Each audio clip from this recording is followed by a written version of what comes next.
So we are going to discuss a very exciting topic, which is also very interesting to know more, but it is a very complex topic.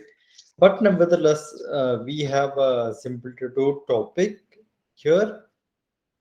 That is the nervous system we'll be studying. Though it is very highly complex, we are trying to understand, and many things have been understood by now.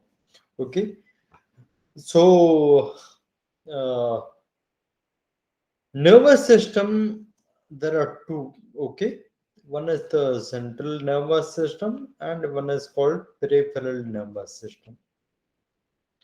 Central nervous system consists of brain and spinal cord, and this white color, what you can see, the spine and the brain, and anything extra will be the peripheral nervous system, which goes everywhere through the body. Okay, the peripheral nerves will be consisting of, and the nervous system is the one which transmits the signal between the brain and the rest of the body. Importantly, over here, essentially, because as an engineers, let's assume some, say, a driverless car. Okay, so a driverless car or a normal car, in our family also, when we have a car, one very important usual feature that we see is central locking system. One lock in your key, you press a lock, the whole car will be locked. Unlock, the whole car will be, all the doors will be unlocked. So the decision for the whole car is made by one button. Similarly, decisions for the whole body is made by the central nervous system. Essentially, it is the brain, okay, that makes the decision. So, if we also want to, we are thirsty, the decision that our body is thirsty is also made by the brain. When it sees the water content in a body is comparatively low, the body requires more water, so it makes, it will sense that the body is having less water and makes a decision, tells you to now go drink water. Okay, you get the thirst, which can be quenched only with the water. Okay, and that makes a decision that you go to your glass of bottle or glass of water or anything and drink the water. So it is also telling the muscles through via the motor neurons that pick up the glass which contains water. Okay, so your brain is making multiple decisions over here. Say, for example, it has at one part sensed that there is less amount of water inside body and made a decision. Yeah, you should now. The body requires more water, so it has also made a decision that okay, now you make the sensation of thirstiness, and after that thirstiness, now it has made decision via your eye. It has made it to sense where is the water available. You see that it's in a glass present. Now it makes a decision to the muscles to go there and pick up and drink. Okay, so many decisions, everything as centrally, it is the brain which is making. Uh, so it's very important, very essential for the whole functioning. Here I gave only a simple mechanism, that is when we are thirsty, what happens like this. There are many different decisions which every second the brain has to take. Say, the cells in your body requires nutrition, it takes a decision that okay, now make you hungry, and your eyes will search where the food is available. Okay, and for any threats or sounds or anyone speaking, it makes a decision that it hears via the ears, and maybe we'll discuss more in the further classes of those things also, how the workings of senses will be there, that will help the brain, whatever decision has been made, like hungry, thirsty, or anything, to search, to scan via the eyes or the ears or the other sense organs. Okay, and it controls the activity also, controls the activity in the sense, even the involuntary activity, like when we eat, digestion, peristalsis has to happen unconsciously, involuntarily. Our lungs will be breathing, will be taking the air inside and letting out the CO2 outside. So all those things will be taken care of the brain. So that is the main central, the CPU, okay, which is main hardwired, and that is the one which takes the decision. And this brain, how actually it gets signals from everywhere in the body, and to make a decision also, where are the signals through nerve cells. The unit of this brain is the nerve cells. Okay, so nerves, neurons, we'll be dealing more about it later on, but it is the unitary neurons which bundle up together and make up the brain or the spine or the peripheral nervous system. Any system also, it is the different neurons which is there. Okay? And for example, how many neurons do we have? We have around millions of neurons. Total neurons in a body, if you take on an average, it makes 965 kilometer long. So it's very huge. Okay. Say for example, from Tanjavur, I'll go to Chennai, it will be around 300.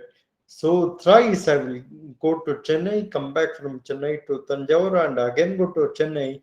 It is so long. All the neurons, if you keep and make a long this thing, 965 kilometer long, it will become. So that is a fact on an average. And now we'll see the classification of the central nervous system.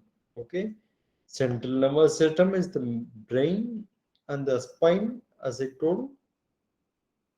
This is the one which integrates all the information, and from that it makes a decision, and it also controls what all should happen, how.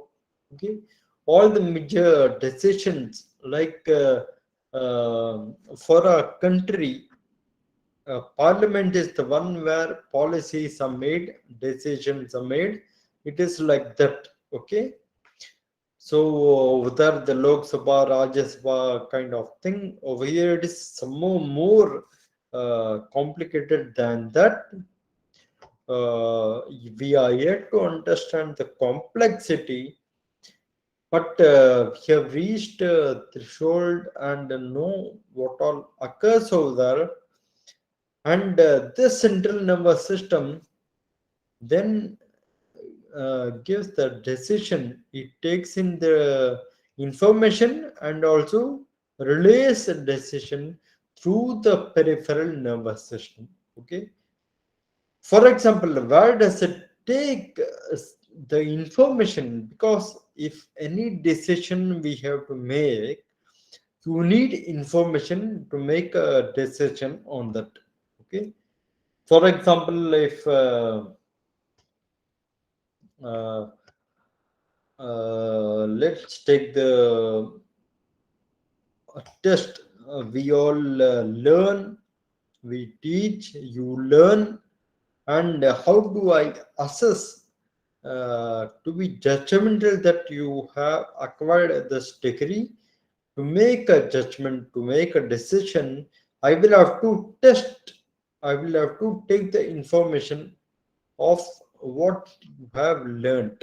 Okay. Similarly, so we give you different tests, different exams, so that to take in the information whether you've learned what we are telling in the class or anything. Similar way, the brain, how it takes every decision is, it takes the information from sensory division, that is our senses. Okay, five senses, as well as we have some other sense also, which like for example the pain is also a kind of sense.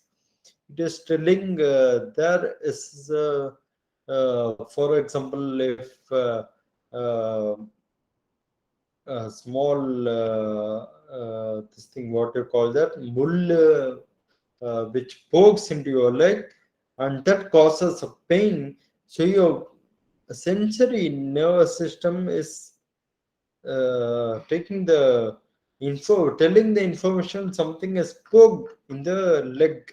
Okay, and that is going to brain, and brain gives you pain so that you as an individual know that you'll be aware that there is something stuck into your leg. Okay, so you will remove that, then only pain will go off. So even the pain is very very important, like that. So pain and other sensory like our ear, nose, eyes, taste or anything, the that sense is giving the information to the brain, and from the information the brain makes a decision and give it to peripheral nervous system again. So peripheral nervous system relays the information as well as executes decision. It relays the information to execute some decision. How the decision is executed is through the muscles, and through the muscle also, if it has to be done, it will go to motor division. One is the sensory division, which gives the information, and decided information from brain goes via the motor division. This is called afferent, e afferent. This is called e afferent, afferent division. Okay, afferent anytime means, technically afferent which comes in, which goes out is called afferent. Okay, so afferent division, the sensory division gives to peripheral nerves. Sensory will not directly go to central nervous system, via it goes through a peripheral nervous system. Okay, this hierarchical thing which is there, and then again the central nervous system gives the decision to peripheral nervous system. It is like a feudalistic hierarchical division itself over here. Okay, that is how it has evolved, and that is how it is more efficient also. And this gives the information over here, which goes via the motor division. And motor division will tell different. There are autonomic nervous system and somatic nervous system. For example, the skeletal nerves like muscles. We saw yesterday. We discussed about the how the muscles will contract and relax. Uh, Here, I want to tell you one new information also. I just happened to see a YouTube video where yesterday while discussing about the muscles, I was referring, maybe you all can think of foldable devices. Actually, there is a foldable device. Okay,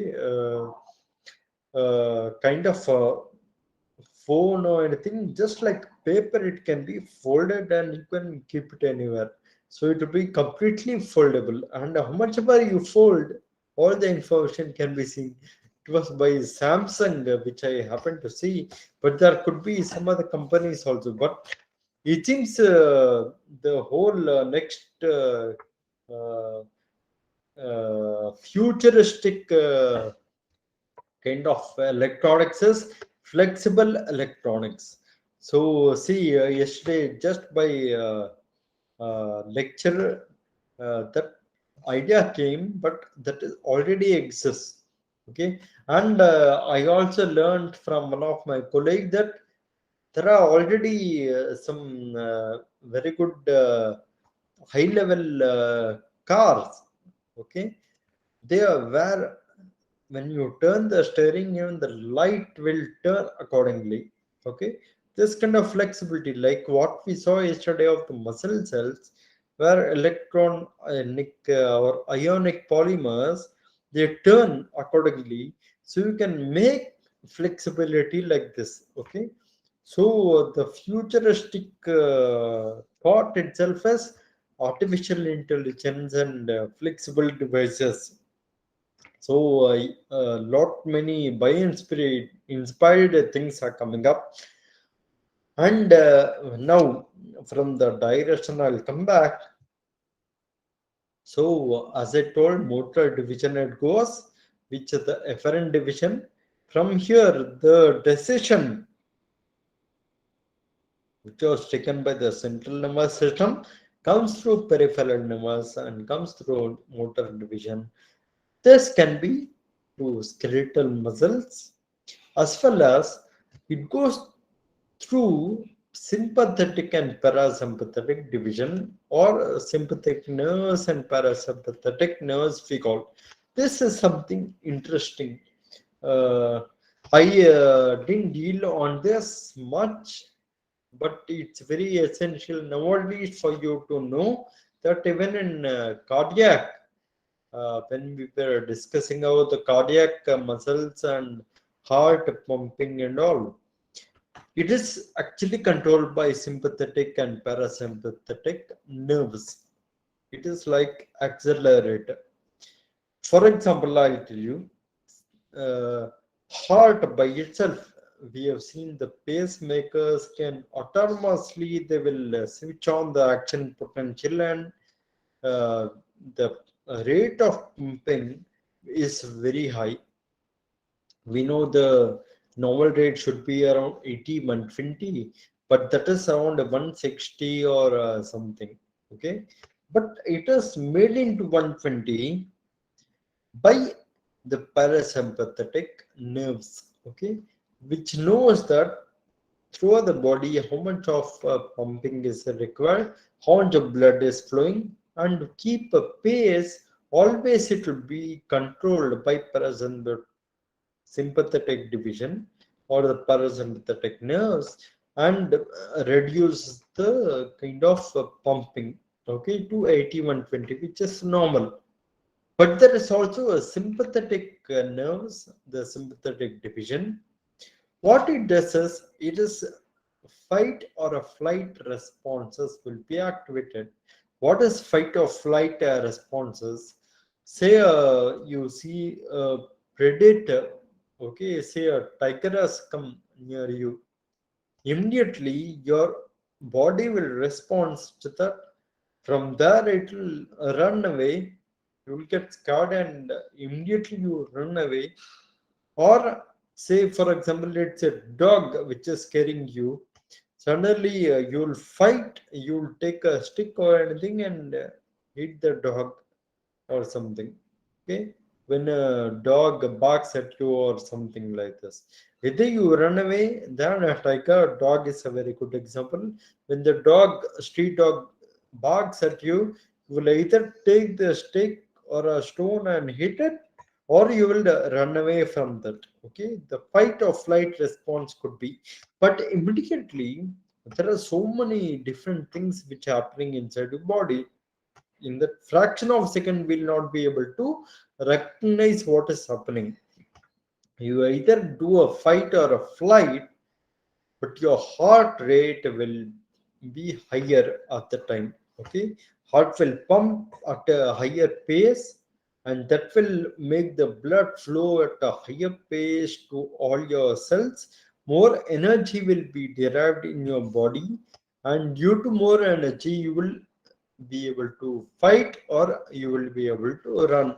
Okay, and so many things in a fraction of time, things will happen. So only it is like an accelerator in a car. You just press the accelerator, it is like a sympathetic. Come back to a resting state, it is parasympathetic. Okay. So these two fight or flight responses and by sympathetic nerves. So parasympathetic is at normal resting state, what the body requires, that will go at a normal pace is called as parasympathetic division. Okay. And now let's focus more on central nervous system. As I told, it is the spine as well as the brain which is there.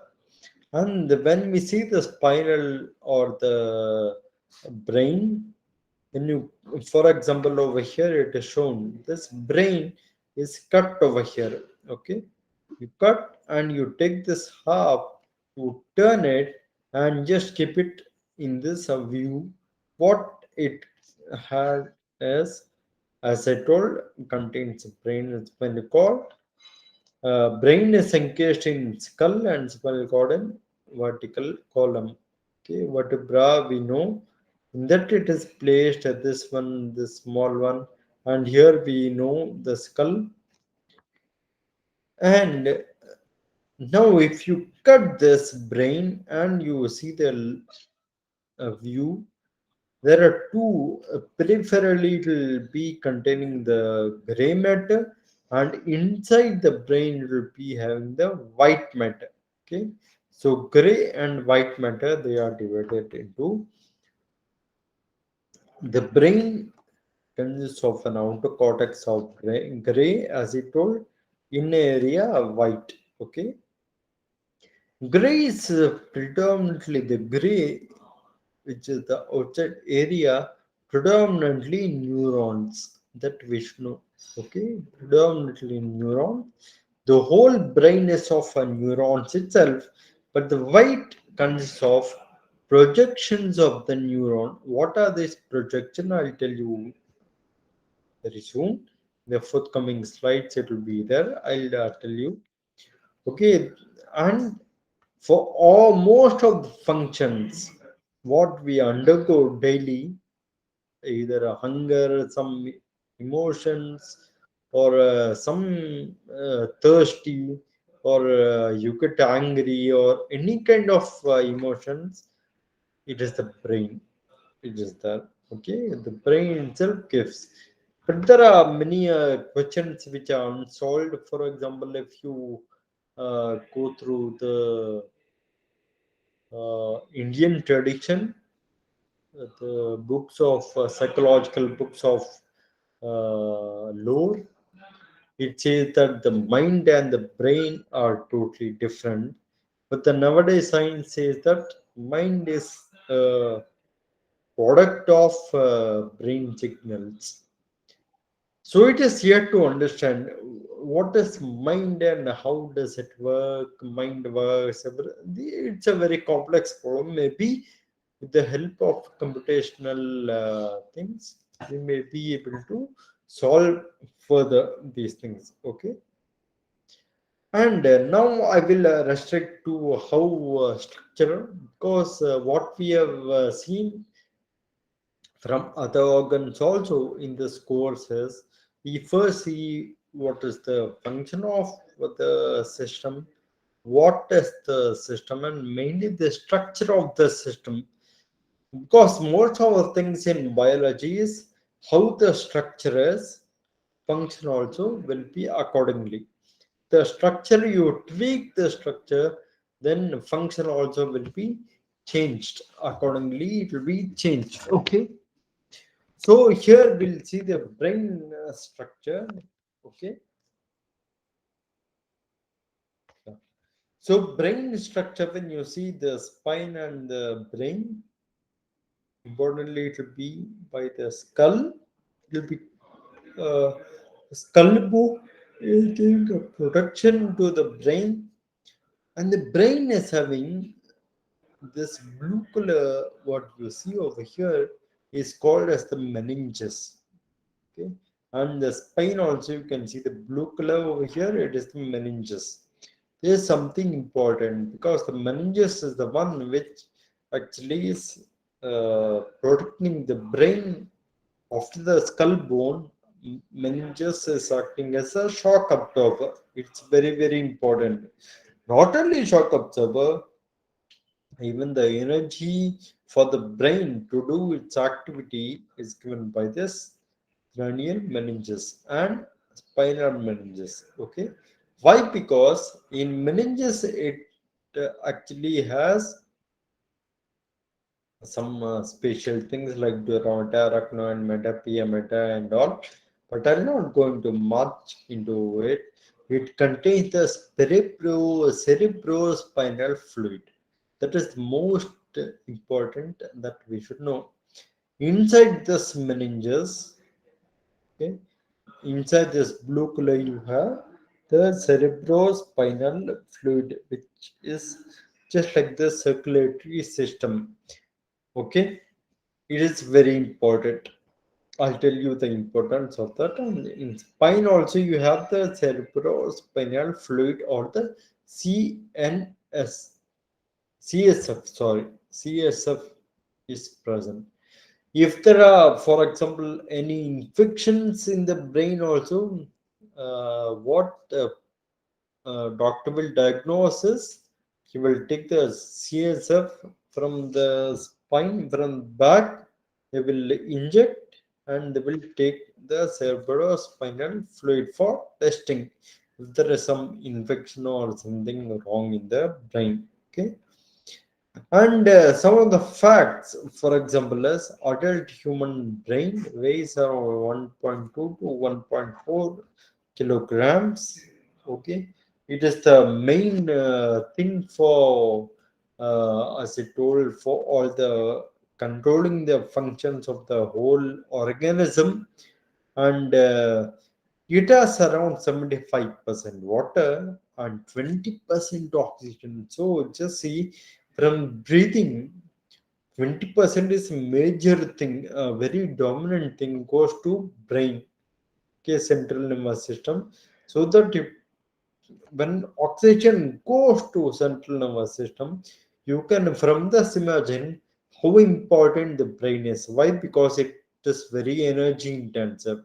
So much of energy, if it has to, if it requires oxygen also should be predominantly given over there, and nutrition, carbon source also should be given. So brain also, you can see the blood vessels flow through this giving the carbon source, and also oxygen will be 20%. So electron transfer will occur and ATP generation also is more over here. Okay, and it contains, as I told, 965 kilometers of neurons or 100 billions of neurons. Essentially, this is divided into four lobes, one, two, three, four, called occipital lobe in the back. It is essentially for the vision. Parietal lobe over here, it is mainly for intelligence, reasoning, chilling right from left, and language sensation, reading, all these things.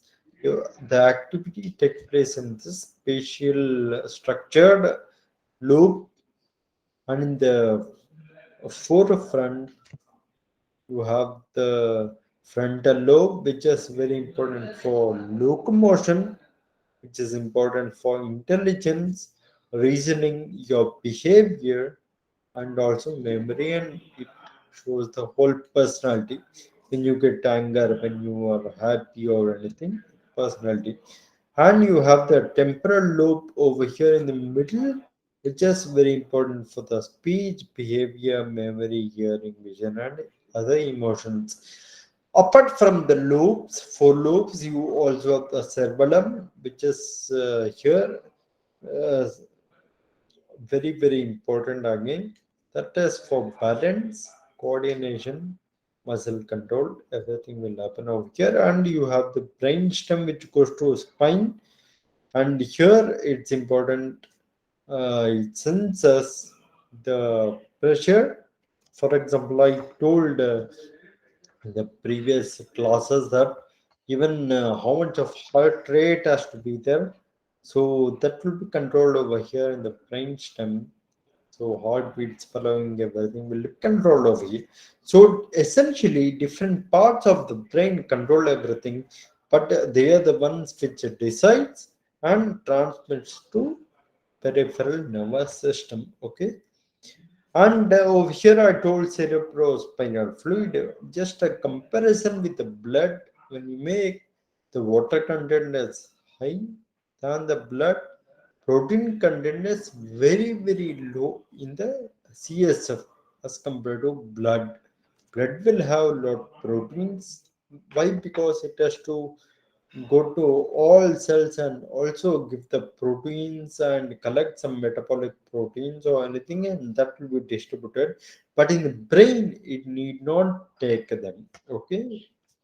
And glucose, uh, they are very essential, but compared to blood level of glucose, the CSF will have less, and they will have the same osmolarity, because this is very important, because the organ cells, when it's a hypotonic or hypertonic solution, like more salt or less salt, they will get killed. Okay, so they will have to maintain the same osmolar condition so that the cells will not get killed by that. Okay, so any liquid they will have to have the same osmolarity in them, and sodium is also same, and potassium is a little low, calcium is very very low, magnesium you can see the CSF is again very low. So divalent cations like this is very low, and pH is a little acidic.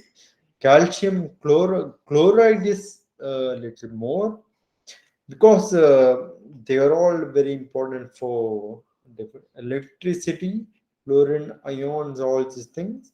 And pH will be a little acidic than which is basic the blood, 7.4, here 7.3, but both are a little towards the alkaline, but near neutrality. Okay.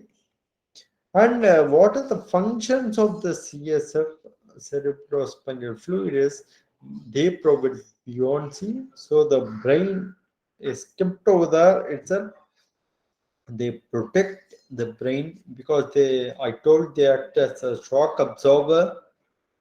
So any shock from the skull, if it comes, it will be absorbed by the CSF itself, and they provide the chemical stability. And brain ischemia is, uh, there will be a lot of pressure and the blood vessels can break. From that it will be protecting, and they also clear metabolic wastes. Okay. And in the structure, as I told, it's a very important place. Just like, say, I was giving the example of a Lok Sabha in our country, the parliament. Any citizens cannot just walk in inside. We need a particular ID card, a permission, and only then we can walk inside the uh, parliament. Similar way, brain also is like it is making decisions, so it is not very easy to uh, gain in access into the brain. Why? Because when you see how the structure is made up of, it is very secure. For example, when you see other cells, there's the cells which will be there in brain, but also in other parts of the body we can see. So the molecules which are over here, there will be tight junctions between them, and the molecule from one side cannot pass other side, so it will be as a barrier, so it will not be let into easily. So you can see over here in the diseased cells, tight junctions, it will allow. In most of the other parts of our body, there will be some kind of diffusion which can take place, but over here it is very strict. Cell to cell, there are tight junctions between them.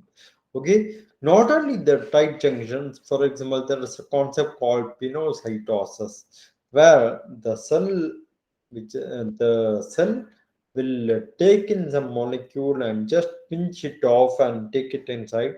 It is very, very limited in the brain. Okay, so these kind of from blood, anything cannot go directly into the brain.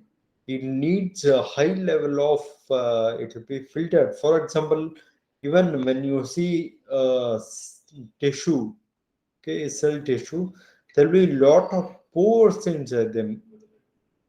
But whereas the brain tissue, when you see the cells, will not have a lot of pores in them. Okay, it is called fenestrations. It will be very limited. Okay, so it will not allow the access of any this thing. So it is not very easy to trespass into the brain until the brain itself, for example, glucose and all, it will take actively. It will not allow. For example, other parts of body, the glucose is there, and insulin says, "Okay, now you please take the this thing." Glucose can go inside and it will be taken and metabolized. But over here, actively they will have to take those things. Okay, and which are the cells now from brain? We are coming to little molecular components of the brain. They are the neurons, glial cell, astrocytes, Schwann cells, and microglia and ependymal cells. Neurons, we saw they are the essential things like this a neuron.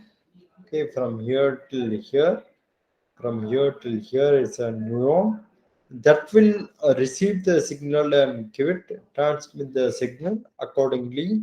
And there is a glial cells, and the glial cells will is very important for supporting, and they hold the neurons in place, supply nutrients, oxygen to neuron. It is like uh, facilitating everything and nurturing the neuron. Okay, they insulate neuron from one another. So neurons are insulated also because electrical activity has to pass in. You can think of kind of insulation which will be there around the neuron, and they also they can destroy some pathogens. Okay, so microglial cells is here, this kind. They will always be in your neurons. Astrocytes, little the structure is something similar to glial cells, little more, and they will act as a blood-brain barrier. They will not allow anything to trespass the blood. And you have the Schwann cells, which is over here. They are also acting as an insulator, and oligodendrocytes also will be there. And you have the microglia, which phagocytes and each the same like a glial cell and ependymal cell.